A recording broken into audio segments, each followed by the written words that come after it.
And you can ask your question. You can write questions into the chat, which is also totally great. Just keep in mind that if you do unmute yourself, that you will be on the recording, which is totally fine with us. But I just want to make that clear. So if you're okay being on the recording, absolutely just unmute and or raise your hand and we'll unmute you, or you can unmute and ask your question. Otherwise, just ask it in the chat and we can answer that way so that you don't have to be on the recording.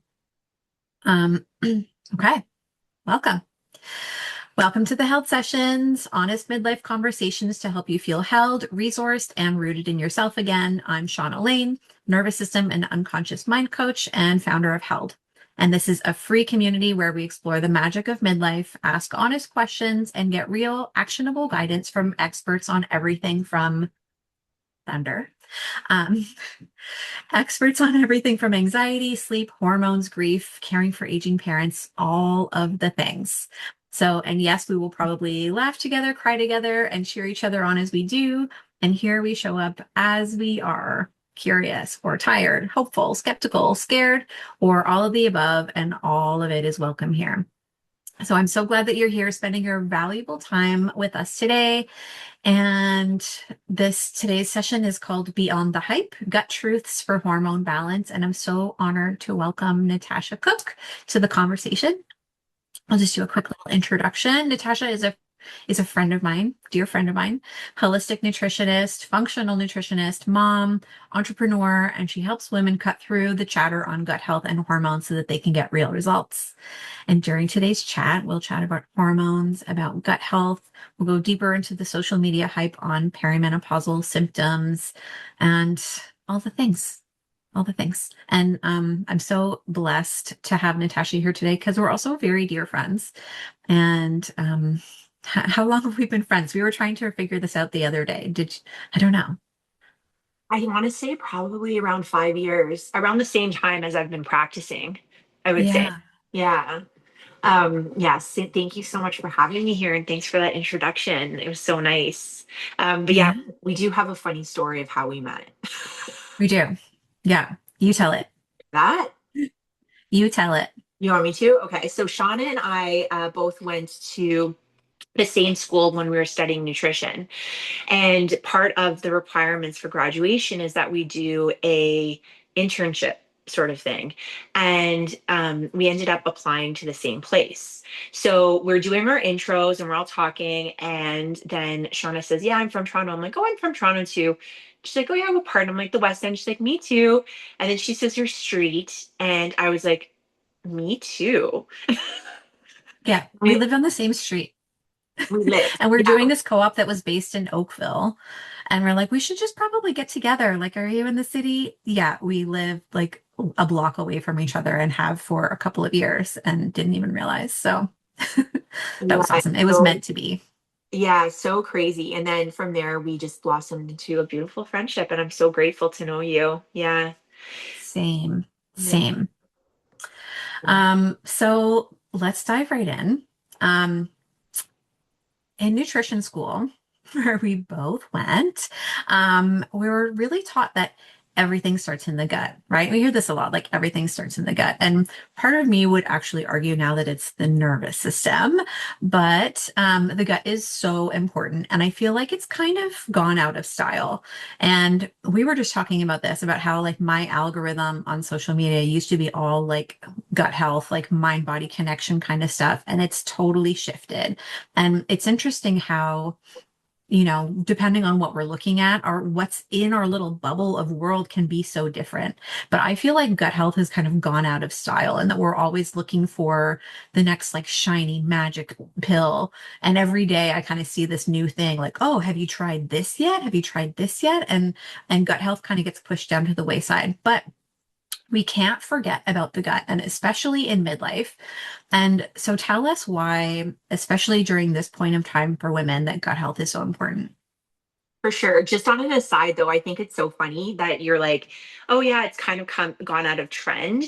And it's just such a reflection of our personalities because you're all about trends. You're like, oh, I heard about this new thing. And you're always inspiring me in that way. And then Yeah, from my it's my hardcore ADHD. Like I can't stay there for too long. and from my end, I'm always like, oh, yeah, you can tie that back to gut health, which is this thing. And you're just like, oh, wow. And so we really support each other in that in an interesting way. So Absolutely. yeah, gut health has been a big topic for a while now. Maybe it's falling off the radar for some people. In my world, it's still really big, and there's still so much to learn about it. How it's connected to midlife women specifically is, in a nutshell, your gut microbiome is an ecosystem, right? So it's trillions of bacteria that are living cohesively within one another. We now know that it's impacted by your nervous system, environmental factors, potentially, other pathogens that you may have interacted with and whatnot. And so, we've all sort of had our own stages of life where we neglected our gut health and our health overall, and zero judgment. But, I know for myself and my friends and whatnot, we've had our stages where we drank too much. Maybe there was a bit of drug use, like there's just a bunch of stuff that was happening that wasn't the best for our gut health. And so when you get to midlife, unfortunately, you can't just open up your intestines, clean them out, and then just start all over, right? So things do start to build up, slow down. For instance, like your stomach acid production, which is Yes. important. It's the basis of a natural antimicrobial. It helps break down protein, so many other things. Digestion and the ability to like absorb and utilize your nutrients. All those things start to slow down, which can contribute to things like sluggish liver, stubborn weight gain, thyroid issues, and so many other things. Yeah, absolutely. I had somebody just recently ask me, they said, oh, I need to go on a B12 supplement because my B12 is low. And I'm looking at them and I'm like, okay, but I know, like, you're a friend of mine. I know the kind of food that you eat. Like, you're getting enough B12 from your diet, and just supplementing B12 isn't, you're just like plugging kind of a hole. But like, why are you not getting B12 from your food? It's you're like not absorbing it. You're not digesting it. Probably not enough stomach acid, right? Yeah, and that's the thing. So I find that a lot of people are just focused on that one little thing. They're like, oh, this is something I'm deficient in. But when we're looking at gut health, it's like, but why? Because if you're deficient in that one thing, like B vitamins, for instance, they ferment in the large colon, right? So it's just like, what's happening there that you're not getting enough if your diet's not lacking that, right? Yeah. Yeah. Yeah. And I love that the functional lens, like this is something that's always stood out to me as something really important. And I have sort of an anecdote about that, which is that, throughout my life, I've had many different kinds of digestive issues. At 16, I had an ulcer, which turned out to be food sensitivities. That's kind of what turned me into the more holistic path, Mhm. thanks to my mom kind of pointing me in that direction. But, yeah, I think that, and from that point, just starting to choose, like, maybe I shouldn't eat gluten. Like, that doesn't make me feel great. Or, I'm going to cut out dairy and starting to get very, very restrictive. Mhm. But selectively, right? So I would like, like, oh, that looks like a delicious croissant. Like, I'm going to eat gluten today, but not tomorrow. And it wasn't until I actually ran a GI map, which is like a stool sample looking at your gut microbiome and all of that. And it showed that I had really, really high antibodies to gluten, like off the top of the charts, beyond the scope of the charts, antibodies to gluten. So my body was like really fighting me every time I ate it, even though I would like every once in a while do that. And so it wasn't until I ran this test that I realized actually how sensitive I was to it, because I wasn't always getting like bad cramps or needing to spend time in the bathroom in regards to that. It would just make me really tired. So I just love being able to test for these things so it can show like, oh, that fatigue and that brain fog that I had for so long, trying to figure out all these different reasons why that was going on, like maybe drinking more coffee to try to balance it, when actually I'd have a really high sensitivity to gluten. Yeah, and that's the beautiful thing about functional testing, right? Is because often when we feel a symptom, we think, okay, well, what have I done to cause that symptom? And if you're thinking about fatigue, most people aren't going to relate that to a gluten sensitivity, right? Yeah. And the GI map is such a beautiful test, in my opinion. I think that it's so great because you're looking at an abundance of information. And when you put all that together, you're able to give somebody a clear path on how to move forward versus, trying to nitpick information based off of symptoms that are really important and tell us a lot, but also at the same time can't give us that full picture like something like the GI map can, right? Yeah. Yeah. Yeah. And you touched on the liver a little bit there, and digestion isn't just the stomach, right? And so this is really funny, this like wild coincidence and how the universe kind of like plunks things around us somehow. I mean, that's my belief anyways.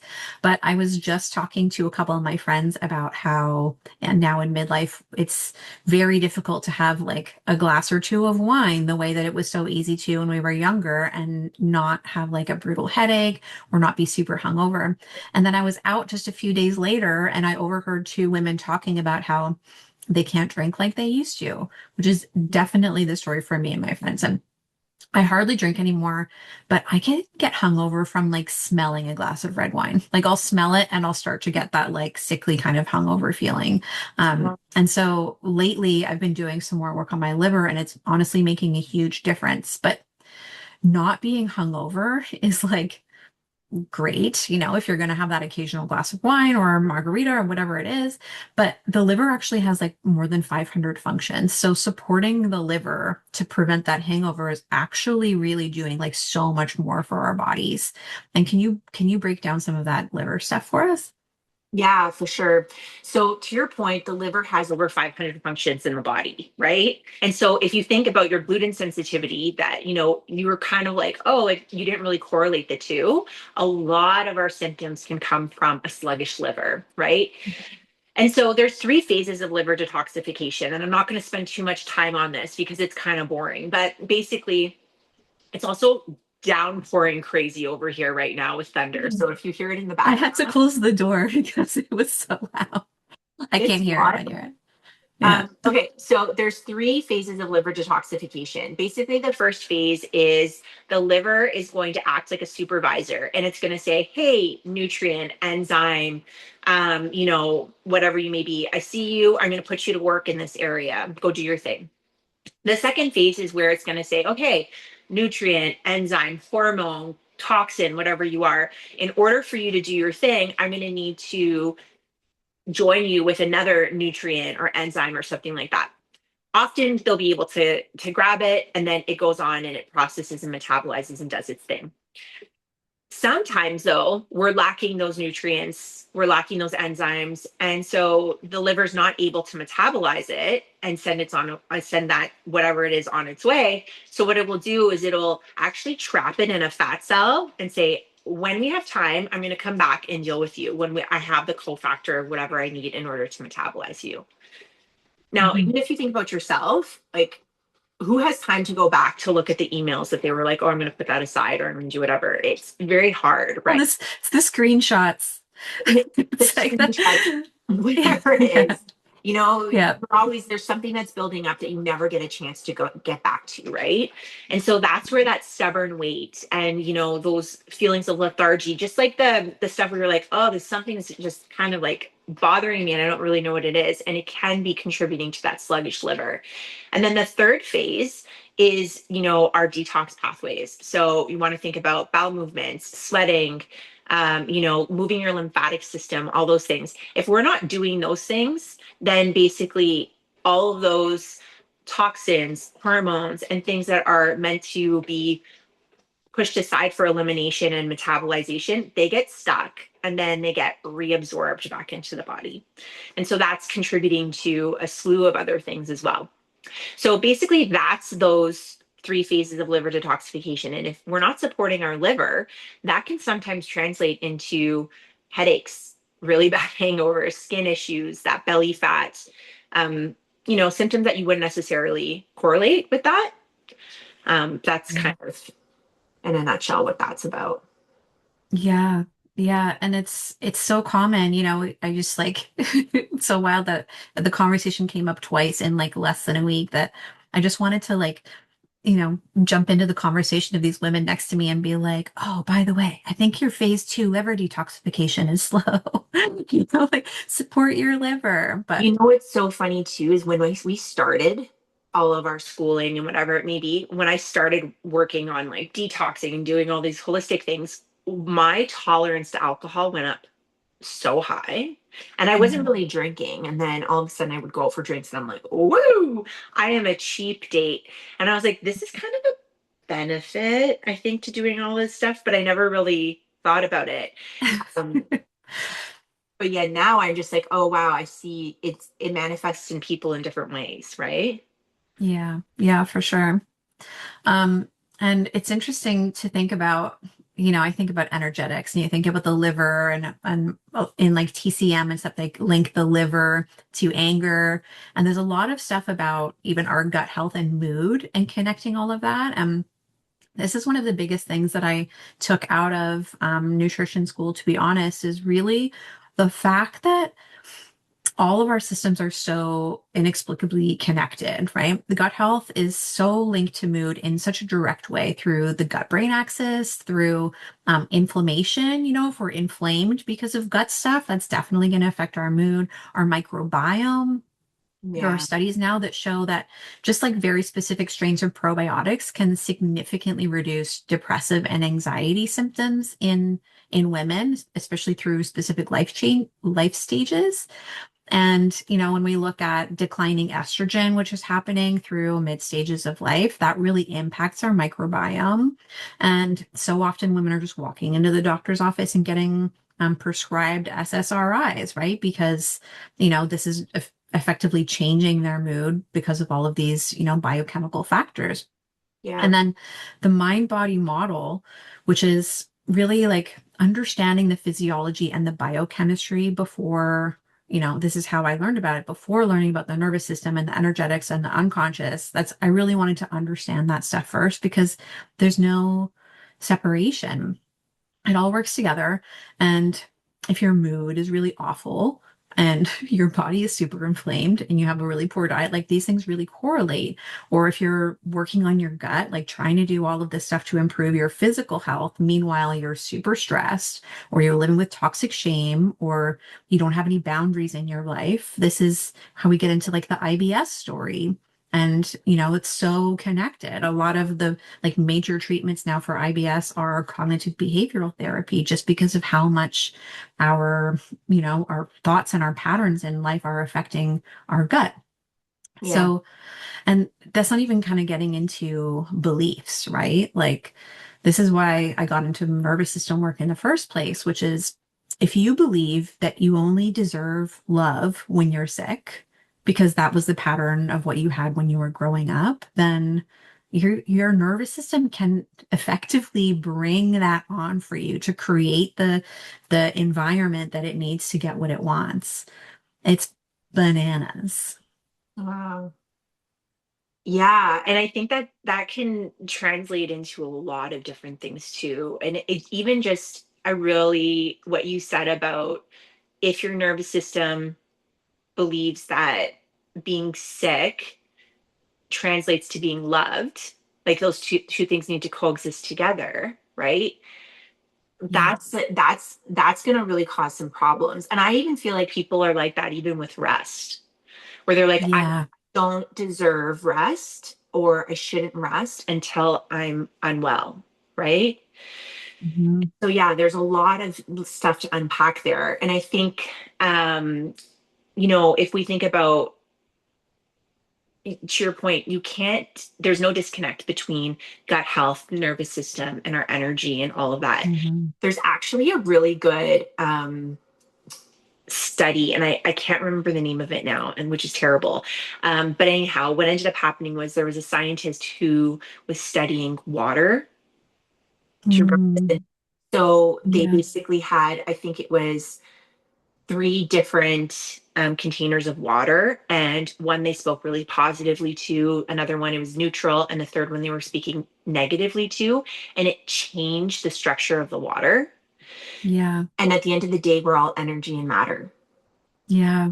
Yeah. So, yeah, It's wild. And even, there are people who have, multiple personalities, and one of their like very distinct personalities will be HIV positive and another one is not. I recently saw that and it blew my mind, and I was like, I need to Yeah. look into that. Do you think that's real? Yeah, I do. I believe it. I believe that there's so much that's really connected to frequency and, and our beliefs. We talk about the terrain and getting sick, if like we're exposed to different kinds of viruses and things, depending on what our terrain is like, our system in our body, like how we're speaking to ourselves every day can really impact whether or not we're going to like take that on as an energetic frequency or not. I mean, I can get pretty woo, but Have that as a note on the side of my computer to say, look into this and see if it's real. Because I know that multiple personalities, you can speak different languages, different tones of their voice and whatnot. So, yeah, but that one I was like, that's a physiological yeah, thing. yeah. You There's also, I mean, but I could really go off on a tangent about this, and I do often. This is like my soapbox. But even in terms of food allergies, like, there's this story that was shared in my hypnosis training. And there's a lot of ways that even like bioenergetic intolerance elimination, the way that we can kind of clear allergies based on our nervous system. So there's a woman who was on a cruise ship, I think. I'm like paraphrasing this story, eating like a fruit salad, and her husband said, like, I'm leaving you, I'm in love with somebody else. And it turns out later she had developed like a very significant anaphylactic allergy to pineapple. And so the body is actually like experiencing extreme like shock and stress. And it goes, what's causing this? It must be the food. And so it makes this connection, and our nervous system, which is our like, master programmer of everything, is all its main job is to keep us safe. Like that's its only top priority. So, it's like no more pineapple for us. And then the wild thing is that it actually creates something that's more dangerous with this allergic response. But okay. I think maybe we could have a whole just, other conversation. I know we're getting totally off track, but just to circle back to gut health, and because our whole thing is busting myths. Gut health, Yeah. in my opinion, is not a trend. It's something that is super important. It's here to stay. And I even think to circle it back to anxiety and depression, like we have studies now that show certain bacteria will create neurotransmitters that will effectively communicate to your brain and tell you that you're not safe. So dealing with anxiety and depression, they're very real. And, it's not necessarily always a mind over matter or, I have to power through this. There's different things and different ways that you should go about looking into it. And definitely, I do wish that people would look into their gut health and see how that can drive and support them through something like that. Yeah, yeah, absolutely. And, it's going back to things that we've talked about in even the other health sessions, like the one with Carly, and just talking about how important like the foundations are, so easy to kind of get focused on whatever the shiny, big shiny things are. But our gut is really the barrier between the outside world and the inside world, right? Like the things that we consume need to pass through our like gut barrier and enter into our body. So if we have issues there, if we have like pathogens, if we have leaky gut and things like that, it can really contribute to food sensitivities, allergies, histamine. It's something we were going to get into a little bit later in the conversation, but it's so much. Yeah, and So even making sorry to interrupt. Go go ahead. ahead. Mm, Even just making sure that you're eating enough. You know what I mean? Because if we're not getting proper nutrition, then what ends up happening is we're not getting those cofactors for the liver to do its job, and then we can create some backups and things there too. So yeah, there's a lot to talk about there, but it's also never forgetting the foundations, and then digging in deeper from there. Yeah. Yeah. Um, okay, so let's get into them. The first thing that I think everybody hears, like when you're like, oh, you're reaching midlife, are you eating enough protein? Yeah. Let's talk like is eating more protein going to solve all of our problems? I mean, I feel better when I eat more protein, especially at breakfast, but like what are the specifics here? So, first of all, the PR team for protein deserves the biggest raise because it's getting shoved down everybody's throat to the point where I'm just like, oh my gosh, it's even too much for me. Yes, protein is so important. We need it for blood sugar management, muscle retention, especially in women 35 plus. However, unfortunately, one of the reasons why you can have low stomach acid is chronic stress, is Mm, consistently eating on the go, is like potentially having pathogens that were there for a really long time that have never been addressed. So what can happen when we're 35 plus is sometimes we can't actually utilize all of that protein, so it can contribute to digestive discomfort, that extra like little belly fat, um, making us feel sluggish, all that stuff. It's so important that we get enough protein. I'm not trying to change people's minds on that, but so is getting enough fiber. And so is getting enough exercise, doing some nervous system work. I also wonder if the pendulum's always swinging. And so we've kind of gone to this carnivore extreme where people are like protein, protein, protein, and we're kind of forgetting about fiber. If it's going to swing right back and we're going to see a plant-based revolution come back again. I don't know. We'll I see. hope not. I think, I think like lean carnivore. I know there's at least one vegetarian on our call right now. So it's yeah, controversial. Mhm. I think there's a happy medium for sure. I mean, I was plant-based for 6 plus years, and now I eat everything. But yeah, I think we're gonna see a little bit of a swing back away from that, Yeah. but you never know. Yeah, I definitely forget about the fiber often because I'm like just focusing on that protein. But yeah, I mean, the protein thing for me, it's like we start losing our muscle, right? And this is why it's promoted so hardcore is like, especially as women, our testosterone is down and we're just like dropping muscle like crazy. I forget what the percentage is every year, but it's a lot. And the muscle is really going to support our, like, even our brain fog and our mental health. We're creating more BDNF, the brain derived neurotrophic factor, through using and growing our muscles. And it's just so important. And even for like our body composition and longevity overall, which is, we've all heard this stuff a million times.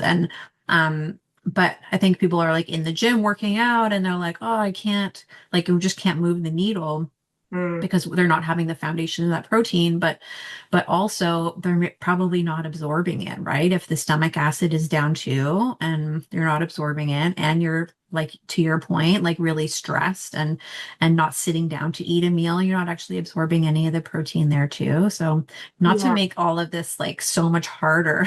Like I got my protein bar, but yeah. Oh, we've it's got a question. sure. Hi, sorry my camera's not on, but I'm actively listening. And sorry Yeah. I was a bit late. Um, No, don't worry. could you refresh, how do you know if you have low acid Oh, stomach? low stomach acid. Yeah, yeah. Sean, is it okay if I take this one? Yeah, please, please. So low stomach acid, you can actually, there's a test that you can do, and it has to do with a little bit of baking soda and water. And basically, you can drink it, and then you want to see how long it takes for you to burp. I can't remember the logistics of it. I'm gonna actually look it up, and then I'll post it on my Mhm. social media and or like come. Well, maybe you can add it in the community chat too, Yeah, Natasha, a copy I of will. the burp test. Yeah. Yeah, I will. And on average, to be honest with you, most people can benefit from improving their stomach acid. However, you also want to be careful because there if you have some sort of pathogens like something like H. pylori, you'll have symptoms of acid reflux. You may or may not. 50% of people do, 50% don't. Um, but H. pylori is a bacteria that can actually lower your stomach acid as well. So, there's things that you can do to promote increasing it. But if you don't know what the underlying cause as to why it is low is happening, it can get a little bit tricky. So it's good to work with someone on that. I don't know if that answers your question. It was kind of all over the Mm. place. Um, No, that's helpful. I'll look for that test. And so I guess you do the test and then you want to figure out why, is what you're saying. yeah, Yeah. Okay. totally. Mm. And one of the But best, right, go ahead. there's also like in as we age, our stomach acid goes down, right? Like we just like don't have as much digestive capacity really as we age. I mean, there's I'm sure all kinds of reasons why. Another reason why somebody might have lowered stomach acid is because they're drinking a lot of water with their meals and they're Mhm. just like diluting their stomach acid. Maybe somebody's drinking like alkaline water with their meals, so they're like literally just neutralizing their stomach acid before they eat, or just like not drinking enough water in general, and specific nutrients that are needed for our stomach acid. Like it's just something that we really need, but we don't often really prioritize. But Natasha, what are some of the symptoms of having low stomach acid? Like feeling really tired after you eat, or, not feeling like you can digest meat very well, or like more high protein foods? Yeah, you kind of feel like there's a brick in your stomach. Acid reflux is actually a really common indicator of low stomach acid, which is kind of counterintuitive if you think about it. However, but what's happening is if you think about your stomach, right? So you're eating food and then it's sitting in your stomach, and then your stomach starts to break it down and pass it through the intestines, right? But if you don't have enough stomach acid, what can happen is that food starts to ferment. So, sometimes belching, um, they'll basically have like that acid reflux comes up. If you ever think about if you've ever composted before, right? You compost food and then there's just like acid. You're like sometimes you open that lid and you're like, ooh, like that's got a big aroma to it, right?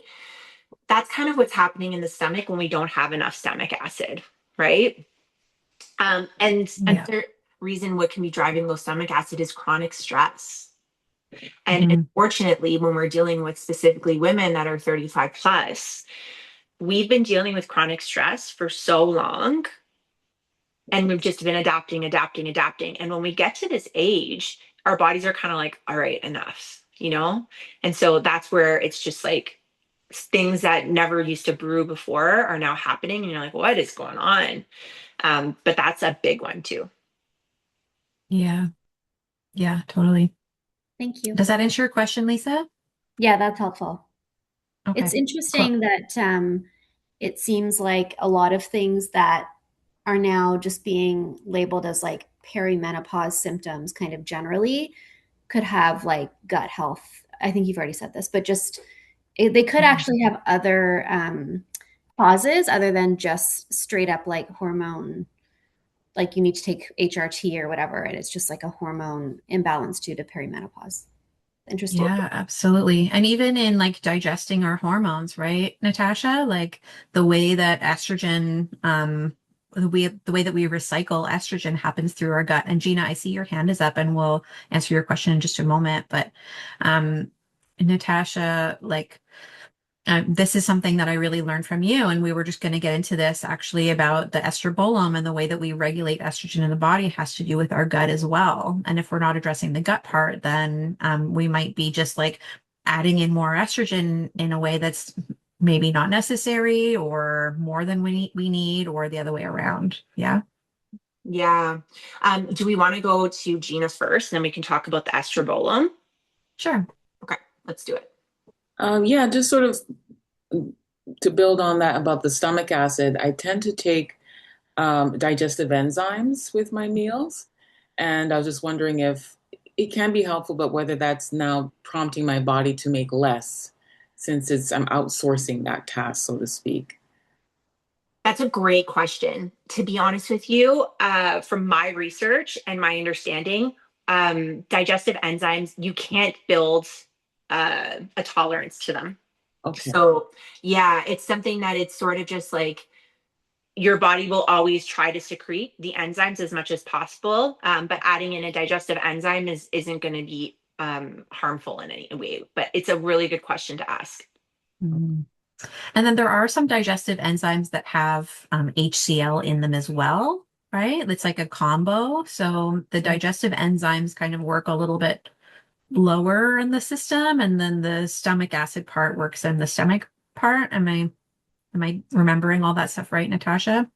Yeah, so I mean, the crazy thing about enzymes is there's literally hundreds when you go into the health food store. And again, like Mhm. it's hard for me to be able to give any guidance around that without knowing the history of anybody, right? But that's why, again, it's so good to look into the microbiome because you'd see what kind of enzyme would work well for you and move the needle for you and what you need support on, right? But I'm a big proponent of enzymes. I love them. I think they're so great. Hmm.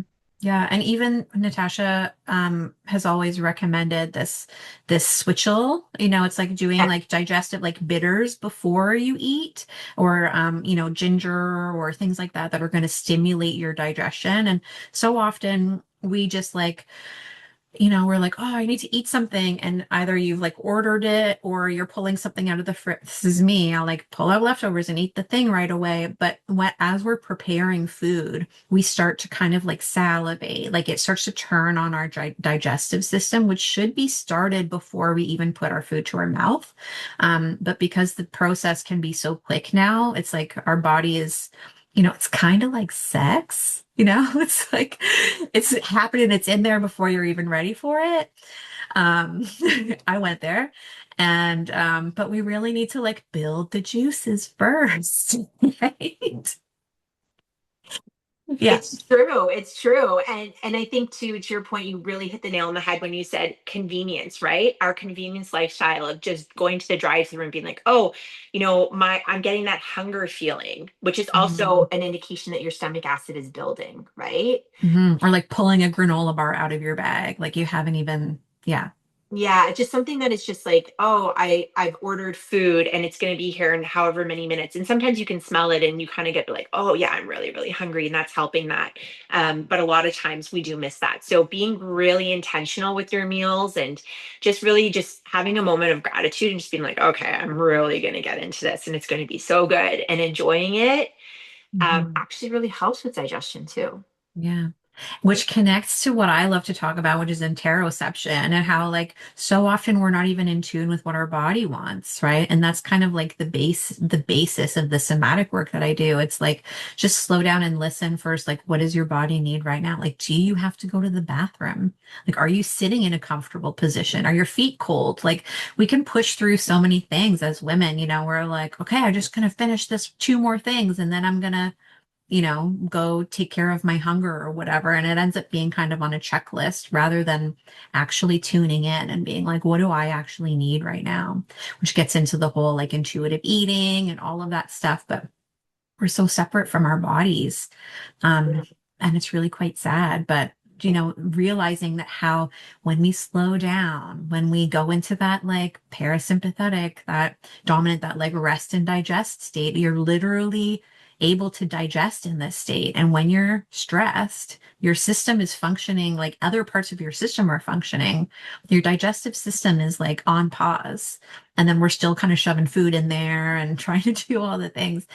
So the more we can slow down and be intentional about the way that we're actually like moving through our day is better for everything. Yeah, it's huge. You just Um, back into the estrobolome. yeah, let's do that. Okay, cool. So the estrobolome, you may or may not have heard of this, but basically what this is, it's a category of bacteria that help regulate estrogen. So there's a couple of different bacterias, but then there's also something called beta glucuronidase. Now, this is something that in my world, I'm just obsessed with, and it's something I can actually read on the GI map. So beta glucuronidase has the ability to, if we circle back to liver detoxification, you've had that estrogen, It's gone through the whole process of the liver saying, okay, go do your thing or whatnot. Now it's basically metabolizing it to clear it from the body. So if you have beta glucuronidase in high levels, which is an enzyme, this can actually convert that estrogen back into circulation. So your body's kind of like, all right, you've done your job, now be on your way. But beta glucuronidase is like, no, no, not today. We're going back in. And so this can actually contribute to estrogen dominance. And the crazy thing about estrogen dominance, when I started looking into hormones, was you can have estrogen dominance and the symptoms of that, like that irritability, that anger, like the poor skin issues, whatever it may be, difficulty losing weight, and not be off the charts in regards to estrogen. What it means is that it's out of balance with the other hormones, right? And so it's so important to look at the metabolites of estrogen to make sure that you're not contributing to these symptoms. And this is where, like, I'm a huge proponent for HRT. I'm so glad that people are jumping on board and, we don't have to fight for that anymore. I mean, unfortunately, in some cases we do, but most times you don't. But it's not, that's just one piece of the puzzle. So if anybody's like, okay, I've gone on the HRT train, but it's not rectifying all of my issues, it might just be you have to look into your gut as well and just make sure that everything's just working its way through properly. Yeah. Yeah, that's wild. And I remember learning about that, about how you can have estrogen dominance and still have low estrogen. you know, or like moderate to low estrogen. And even how, folks in perimenopause can also have high estrogen. Like in perimenopause, we're really like fluctuating quite a bit. It's not necessarily that everything is tanked. And so there seems to be kind of like a blanket, oh, you're definitely going to need, this thing or this thing or this thing. But like, is that really the right thing for you? Based on your biochemistry, what you're dealing with, what your symptoms are. And it's always so different. And Yeah. I love how, Natasha, you talk about how important it is to have a care team. And so, you might be working with a naturopath, or maybe your primary care physician is prescribing HRT for you, but having somebody like Natasha who's going to look at some more of the details and really support from the back end, and have a team that can really work together in that way, can really mean the difference between, feeling great and having, like getting rid of some of those symptoms. And when I say that, I mean it with a grain of salt, because the symptoms are really just data from our body, Mhm. but being able to translate those symptoms into actually like feeling better and having better health overall. Yeah, I'm a huge proponent for having a health team. Like we want to go to our doctor, we want to go to your naturopath, you want to go to your nutritionist or whoever it is, but having multiple opinions is so, so valuable. Um, Mhm. yeah. Yeah. I wish that was more accessible. Like this has always been my thing. Like I wish that this kind of work could be done for free. And obviously we all need to like make a living and stuff like that. But it's just so sad that there's like a select portion of the population that can really afford to have care outside of just their like OHIP covered primary care stuff, which, when we're so grateful to have that, everyone's like, oh, I wish I was Canadian. We had free healthcare. But really, it's like a pretty narrow spectrum given the amount of things that we're dealing with, particularly in life stages where we're transitioning through hormones and things like this. Um, I think so, but also at the same time, I think that it's really important that we do invest in a lot of things, and I think the difference between our friends over in the States is, they also have insurance and different things, right, that cover certain things. But in Canada, we're streamlined, where it's just like, okay, this is what's covered. So we have a almost like a path that everybody takes. They go down, mhm. whereas other people who invest in their healthcare in other ways get to pick and choose what they're going to use, right? And so it's just a Yeah. different way of thinking about it. And I think that ultimately, I totally understand too. Like for myself, when I started all this, I was like, oh my gosh, I'm not going to spend that much money on these things, right? But then it just changed, Mhm. because I was like, but I am spending that money in different ways. Either Yes. it's going to be through missing work because I feel terrible, or, from missing out on different things in life, or just like not Mhm. being able to show up in the way that I know I can because I'm still struggling with this thing that I could have probably resolved if I got help from someone. Like, I think about that when I think about the amount of money that people are investing in fertility treatments. It's like insane, an insane amount of money. So it's like, what are the ways that we can like support our health kind of all along to, potentially prevent that kind of thing? that's a murky one too, right? Because there's a lot of different ways of going about that. But even thinking about a personal trainer, I know for me, like I finally invested in a personal trainer and I was like, oh my gosh. Or pelvic floor therapy, which is a huge topic for us right now too, right? Mhm. I Yeah. love my pelvic floor therapist and I was like, why didn't I do this years ago? Yeah. Yeah. And I mean, we have still a whole list of things that we didn't have time to cover yet today, but vaginal dryness and urinary incontinence was one of them.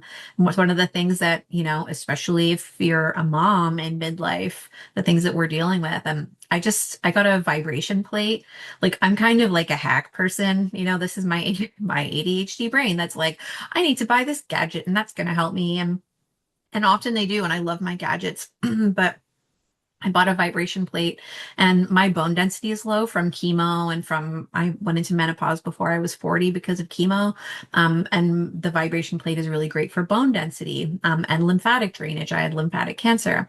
So that was my incentive. And I found out that if you just kind of like bend your knees a little on the vibration plate, it's really great for, pelvic floor health, like for urinary incontinence. And there's all these studies about that. So I'm like, yes. Your girl does not love a trampoline now after having two kids and going through menopause and all of this. So, yeah, there's so many things, but even, pelvic floor health and vaginal dryness or vaginal dryness is related to microbiome, and those things are so connected.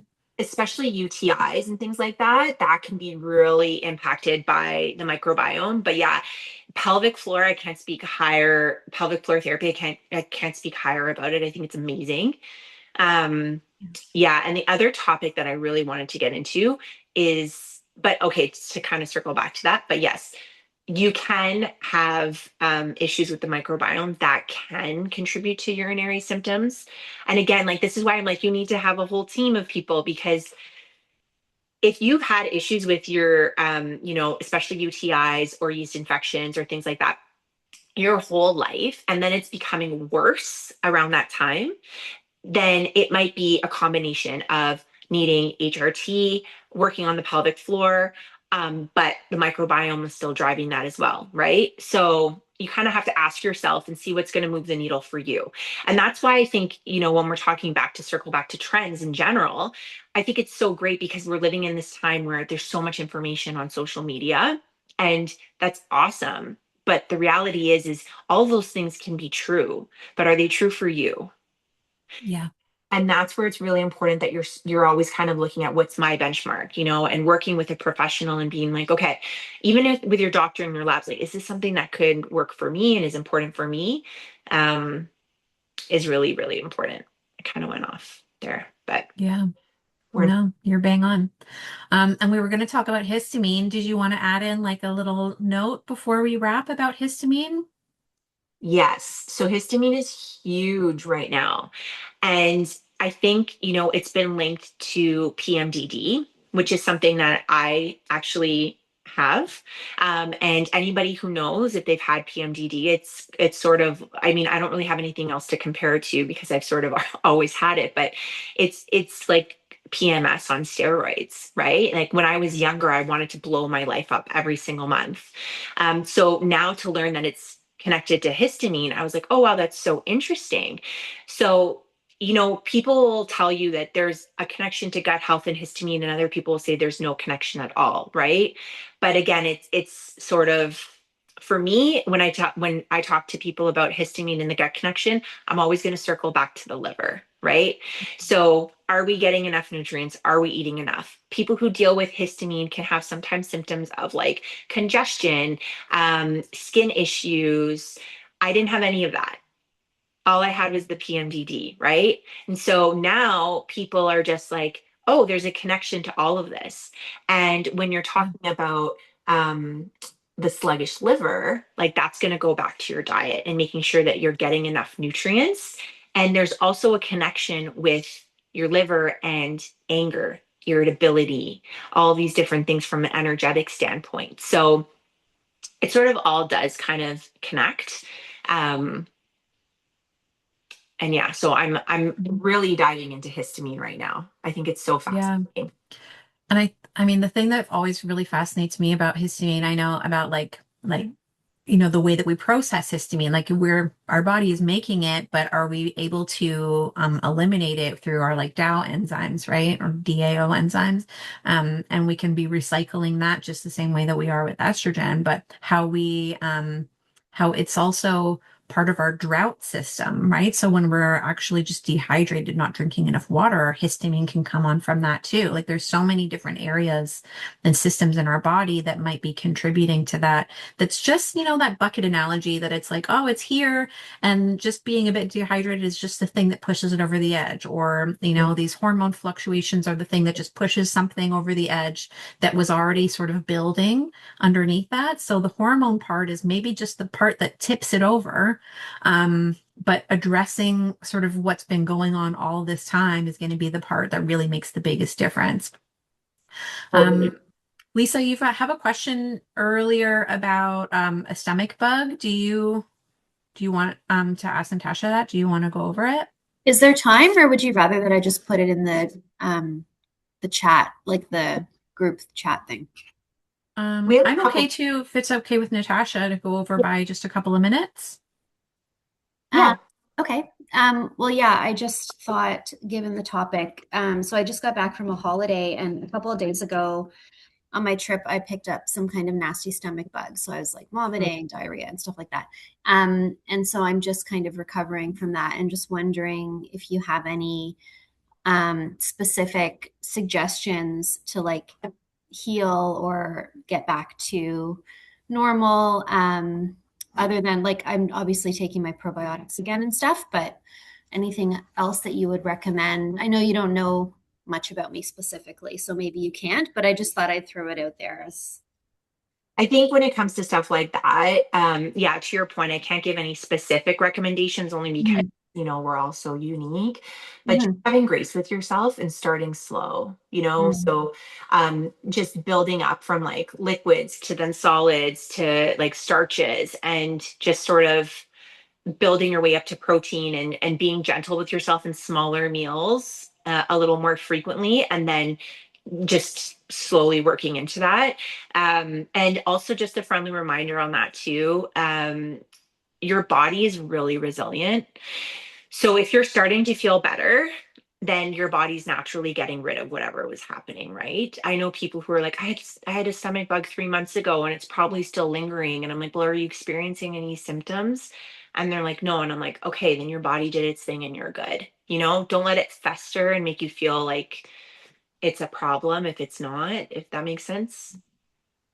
Yeah, that's helpful. Yeah. Yeah, I do already feel a lot better. I'm mostly eating normal, but I just wasn't sure if there was like anything else I should be doing other than just working my way back to normal. So it sounds like not.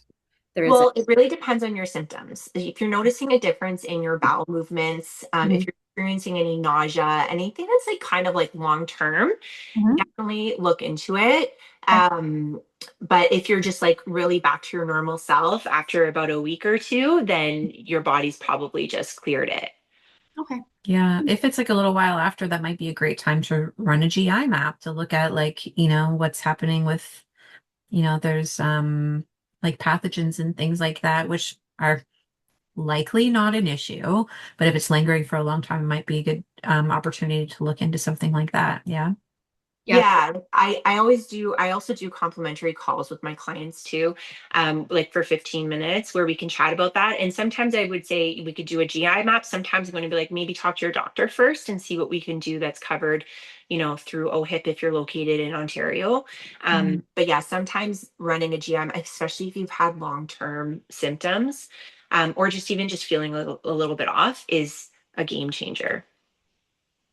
Natasha, do you do Saccharomyces for like traveler's diarrhea and stuff like that? That's usually my go-to. Yeah, Espoulardi is a really good one too. You can high dose that. The one thing I would say too is as soon as you start to notice that your bowel movements are firming up, you want to jump off of Yeah. that too. Yeah. Yeah. So yeah, I find that Saccharomyces boulardii, and because Dan, like speaking openly about my partner and his digestive stuff, he would be fine. He's like the guy who will, eat like one piece of cantaloupe in Mexico or something like that and be like done for. He just manages to pick up the gut stuff.